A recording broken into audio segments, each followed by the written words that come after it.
Hi കൂട്ടുകാരെ, പുട്ട് എന്തായാലും നമുക്ക് ഒരു രീതിയിലും കറിയില്ലാതെ കഴിക്കാനായിട്ട് പറ്റത്തില്ല. അല്ലെങ്കിൽ പഞ്ചസാരയെങ്കിലും കൂട്ടാതെ നമുക്ക് കഴിക്കാനായിട്ട് ഒരിക്കലും സാധിക്കില്ല അല്ലേ?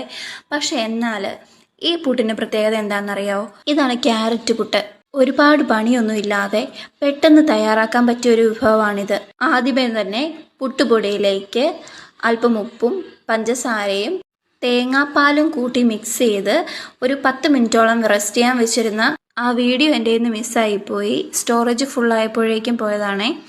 അപ്പോൾ ഇതിലേക്ക് ക്യാരറ്റ് ഗ്രേറ്റ് ചെയ്തത് ചേർത്ത് തേങ്ങയും കൂട്ടി ഇളക്കി യോജിപ്പിച്ചെടുത്തതിന് ശേഷം എൻ്റെ കയ്യിൽ ചിരട്ടപ്പുട്ടിൻ്റെ പാത്രമാണുള്ളത്, അതുകൊണ്ട് ഞാൻ അതെടുത്തു.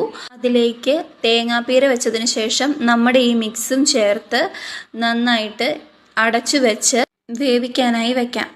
നന്നായി ആവി വന്നതിന് ശേഷം നമുക്കിതെടുത്ത് പാത്രത്തിലേക്ക് ഇട്ട് കൊടുക്കാം. സിമ്പിളായി പുട്ട് ഇവിടെ റെഡിയായി വന്നിട്ടുണ്ട്.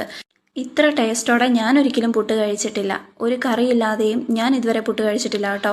എന്തായാലും എനിക്കിത് ഇഷ്ടപ്പെട്ടു. നിങ്ങളും എന്തായാലും വീട്ടിലുണ്ടാക്കി നോക്കുക. അപ്പോൾ വീഡിയോ ഇത്രയേ ഉള്ളൂ. ചാനൽ ഇഷ്ടപ്പെട്ടാൽ ലൈക്ക് ചെയ്യുക, ഷെയർ ചെയ്യുക, സബ്സ്ക്രൈബ് ചെയ്യുക. അപ്പോൾ വീഡിയോ ഇത്രയേ ഉള്ളൂ. Thank you.